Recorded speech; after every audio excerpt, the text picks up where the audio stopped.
Hai, selamat hari Minggu adik-adik. Apa kabarnya? Pastinya sehat-sehat ya. Puji Tuhan banget nih kita masih boleh ketemu walaupun cuma lewat online. Gak apa-apa ya adik-adik ya. Semoga kita cepat dipertemukan kembali. Oke, firman hari ini akan dibawakan oleh Kak Anggi. Adik-adik, sebelum kita memulai ibadah, adik-adik boleh dipersilakan saat teduh dimulai.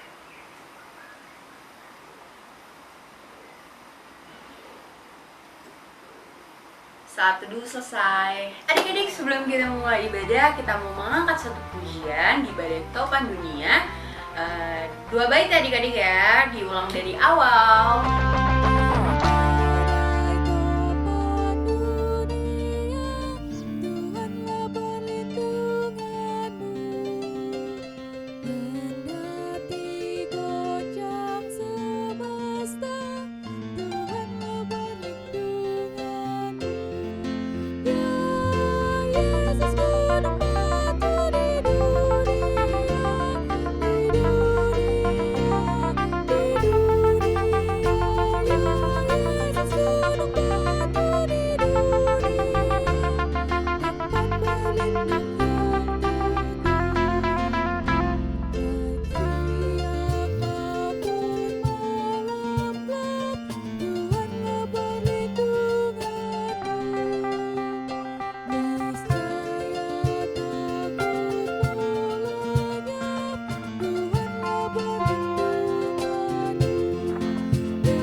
Sebentar kita akan mendengarkan firman yang dibawakan oleh Kak Anggi. Halo adik-adik, balik lagi bersama Kak Anggi di pelayanan firman hari ini. Sekarang Kak Anggi akan membawakan firman tentang Yosua. Nah, sebelum kita masuk ke dalam pelayanan firman-Nya, mari kita satu dalam doa. Tuhan Yesus, terima kasih Tuhan atas berkat dan karunia-Mu sehingga kami dapat melaksanakan ibadah pada hari ini. Kiranya Kau berkati kami, siapkan hati dan pikiran kami, berikan kami telinga Tuhan untuk mau mendengarkan firman-Mu dan meresapinya. Kiranya Kau juga memberkati Kak Anggi yang akan memberitakan firman-Mu. Kiranya apa yang Kak Anggi berikan kepada adik-adik dapat adik-adik terima dengan baik dan mereka terapkan dalam kehidupan mereka sehari-hari sesuai dengan kehendak-Mu saja Bapa. Berkati kami Tuhan, berkati kami dalam ibadah hari ini. Kiranya Tuhan yang ada di tengah kami walaupun kami saling berjauhan, tetapi kiranya Kau mau kuduskan ibadah kami Tuhan. Terima kasih Tuhan, terima kasih Bapa, haleluya, amin. Nah, selanjutnya kita baca dari Yosua 3 ayat 1-17 yang dibacain. Menyeberangi sungai Yordan. Yosua bangun pagi-pagi, lalu ia dan semua orang Israel berangkat dari Sitim, dan sampailah mereka ke sungai Yordan. Maka bermalamlah mereka di sana sebelum menyeberang. Setelah lewat 3 hari, para pengatur pasukan menjalani seluruh perkemahan dan memberi perintah kepada bangsa itu, katanya, segera sesudah kamu melihat tabut perjanjian Tuhan Allahmu yang diangkat para imam, yang memang suku Lewi, maka kamu harus juga berangkat dari tempatmu dan mengikutinya. Hanya antara kamu dan tabut itu harus ada jarak kira-kira 2000 hasta panjangnya, janganlah mendekatinya. Maksudnya supaya kamu mengetahui jalan yang harus kamu tempuh, sebab jalan itu belum pernah kamu lalui dahulu. Berkatalah Yosua kepada bangsa itu, kuduskanlah dirimu sebab besok Tuhan akan melakukan perbuatan yang ajaib di antara kamu. Dan kepada para imam itu Yosua berkata, demikian, angkatlah tabut perjanjian dan menyeberanglah di depan bangsa itu. Maka mereka mengangkat tabut perjanjian dan berjalan di depan bangsa itu. Dan Tuhan berfirman kepada Yosua, pada hari inilah aku mulai membesarkan namamu di mata seluruh orang Israel, supaya mereka tahu bahwa seperti dahulu aku menyertai Musa, demikianlah aku akan menyertai engkau. Maka kau perintahkanlah kepada para imam pengangkat tabut perjanjian itu, demikian. Setelah kamu sampai ke tepi air sungai Yordan, haruslah kamu tetap berdiri di sungai Yordan itu. Lalu berkatalah Yosua kepada orang Israel, "Datanglah dekat dan dengarkanlah firman Tuhan Allahmu." Lagi kata Yosua, "Dari hal inilah akan kamu ketahui bahwa Allah yang hidup ada di tengah-tengah kamu dan bahwa sungguh-sungguh akan dihalaunya orang Kanaan, orang Het, orang Hewi, orang Feris, orang Girgasi, orang Amori, dan orang Yebus itu dari depan kamu. Sesungguhnya tabut perjanjian Tuhan semesta bumi berjalan menyeberang di depan kamu, masuk ke sungai Yordan. Maka sekarang pilihlah 12 orang dari suku-suku Israel, dari tiap suku, seorang dari tiap-tiap suku. Segera sesudah kaki para imam mengangkat tabut Tuhan semesta bumi berhenti di dalam air sungai Yordan. Maka air sungai Yordan itu akan terputus. Air yang turun dari hulu akan berhenti mengalir menjadi bendungan. Ketika bangsa itu berangkat dari tempat perkemahan mereka untuk menyeberangi sungai Yordan, para imam pengangkat tabut perjanjian itu berjalan di depan bangsa itu. Segera sesudah para pengangkat tabut itu sampai ke sungai Yordan, dan para imam mengangkat tabut itu mencelupkan kakinya ke dalam air di tepi sungai itu. Sungai Yordan itu sebak sampai meluap sepanjang tepinya selama musim menuai. Maka berhentilah air itu mengalir. Air yang turun dari hulu melonjak menjadi bendungan, jauh sekali di dekat Adam, kota yang terletak di sebelah Sartan. Sedang air yang turun ke laut Araba itu, yakni laut asin, terputus sama sekali. Lalu menyeberanglah bangsa itu di tengah Yeriko. Tetapi para imam pengangkat tabut perjanjian Tuhan itu tetap berdiri di tanah yang kering, di tengah-tengah sungai Yordan. Dan sedang seluruh bangsa Israel menyeberang di tanah yang kering, sampai seluruh bangsa itu selesai menyeberangi sungai Yordan. Nah, sebelum kakak ceritakan lanjut tentang Yosua, kakak ada sedikit video, kita tonton ya. Kitab Yosua. Mari kita mundur sedikit dan mengingat kembali kisah sebelumnya. Allah memilih Abraham dan lalu keluarganya menjadi umat Israel yang kemudian dijadikan budak di Mesir. Jadi melalui Musa, Allah membawa bangsa Israel keluar dari Mesir. Allah membuat sebuah perjanjian dengan bangsa Israel di Gunung Sinai, dan Allah membawa mereka melewati padang gurun. Kemudian bangsa Israel berkemah di luar tanah perjanjian, dan Musa mengajak mereka untuk menaati perintah Allah, supaya mereka bisa menunjukkan kepada bangsa-bangsa lain siapa Allah itu. Kitab Yosua dimulai persis setelah Musa mati dan bangsa Israel bersiap untuk memasuki tanah perjanjian. Kisah tentang Yosua dirancang dalam 4 gerakan utama. Pertama-tama, Yosua memimpin bangsa Israel memasuki tanah perjanjian, dan ketika mereka sudah sampai di sana, mereka menghadapi permusuhan dari orang Kanaan, sehingga mereka terlibat dalam pertempuran. Kemudian setelah memenangkan pertempuran itu, Yosua membagi-bagi tanah perjanjian sebagai warisan kepada 12 suku Israel. Dan kemudian, kitab ini diakhiri dengan pesan terakhir yang disampaikan Yosua kepada bangsa Israel. Mari kita masuk dan lihat jalan ceritanya. Bagian pertama diawali dengan kematian Musa, dan Yosua ditetapkan sebagai pemimpin baru Israel.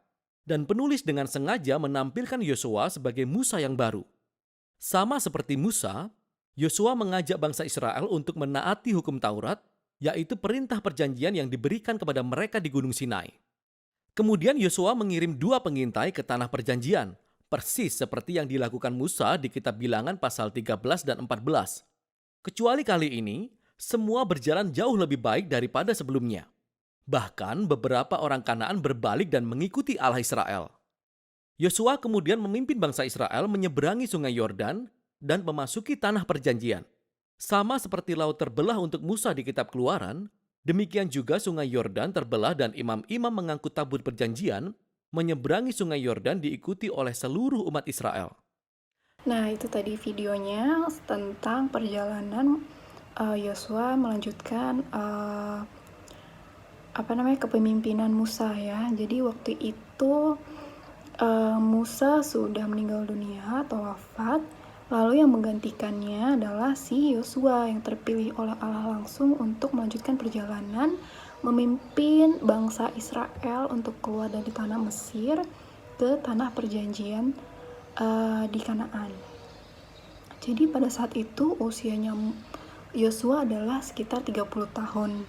Nah, 30 tahun itu terbilang muda untuk memimpin sebuah bangsa yang banyak, besar, melalui perjalanan yang cukup panjang dan rumit dan tentunya penuh rintangan. Nah, di situ tuh si Yosua ini pasti secara manusiawi merasakan namanya ketakutan, tidak percaya diri, terus bimbang, maksudnya apakah dia bisa melanjutkan perjalanan ini.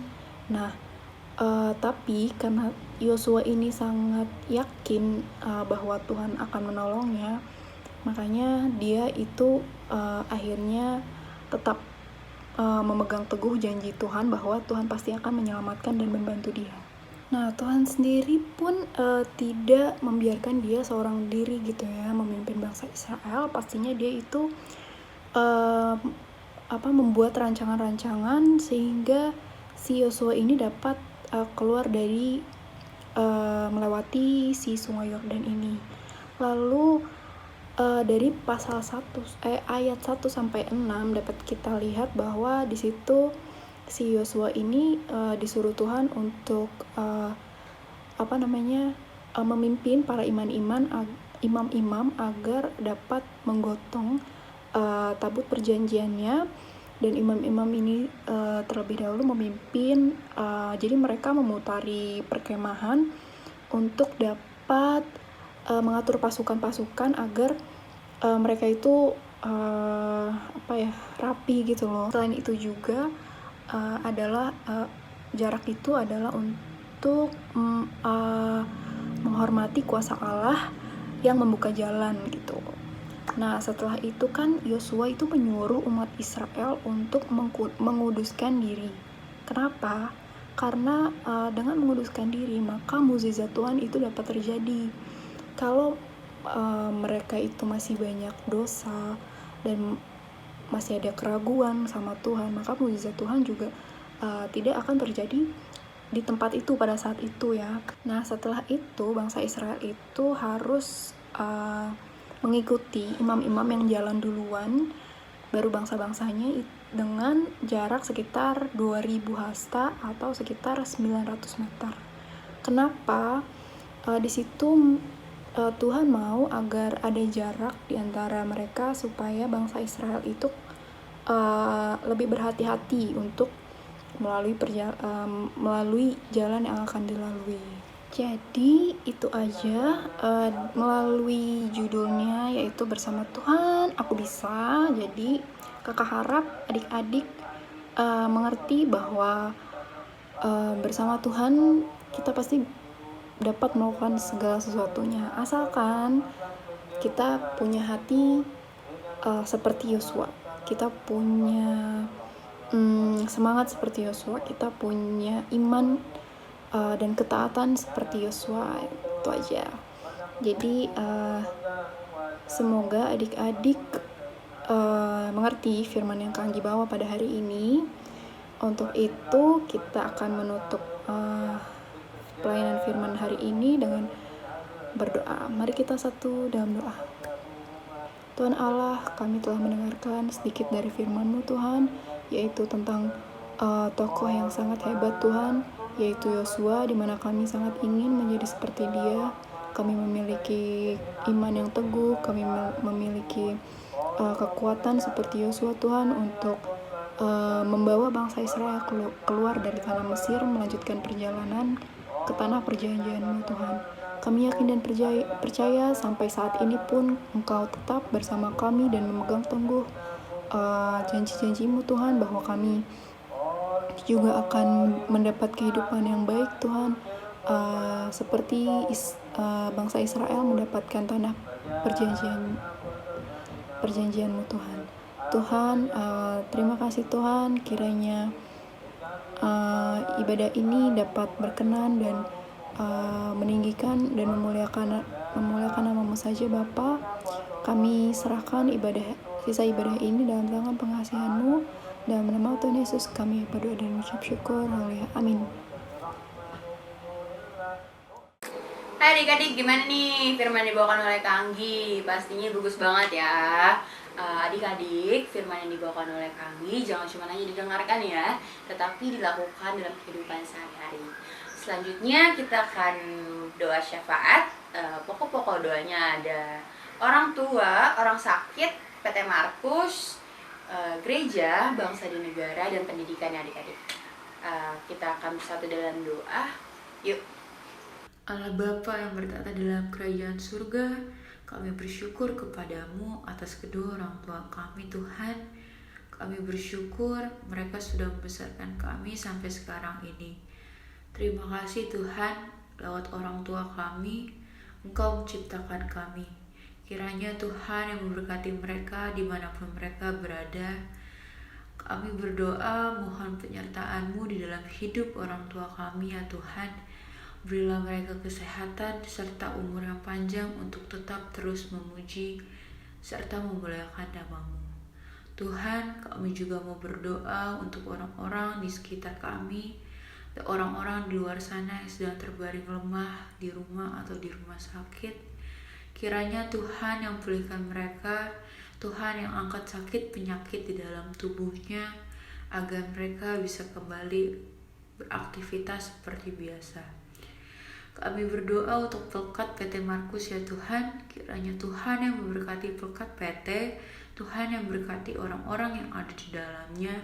Biarlah apa yang sudah direncanakan untuk kedepannya sesuai dengan kehendak-Mu ya Tuhan. Tuhan, kami juga mau berdoa untuk gereja kami.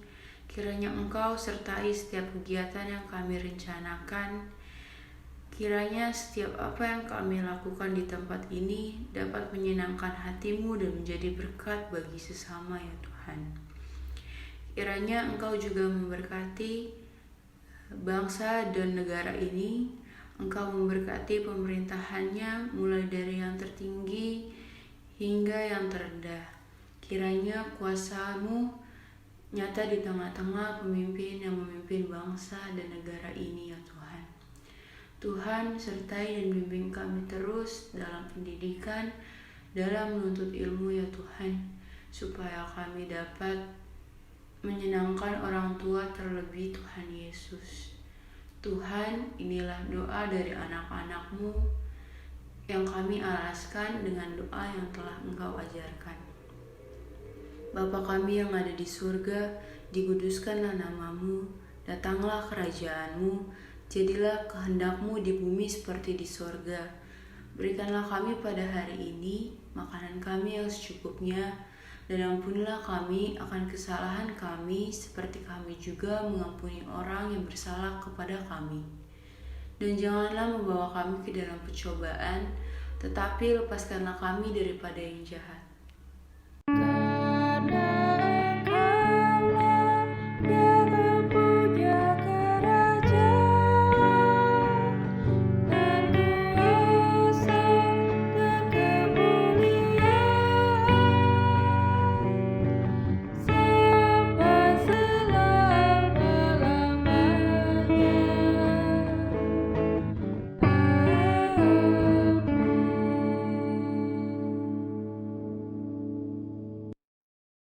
Hai adik-adik, kita sudah ada di penghujung ibadah kita.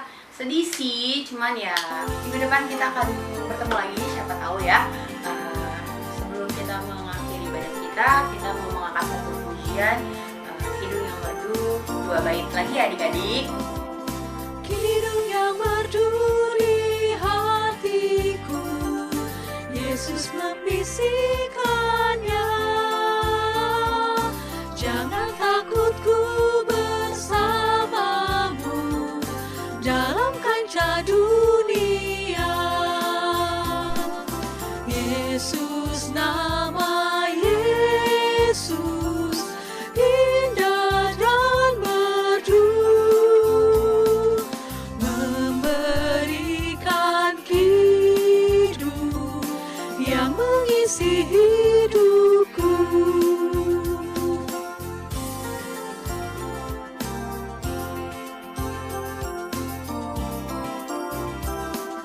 Bila ku dirundung kemalu, pencobaan yang berat, hatiku tak takut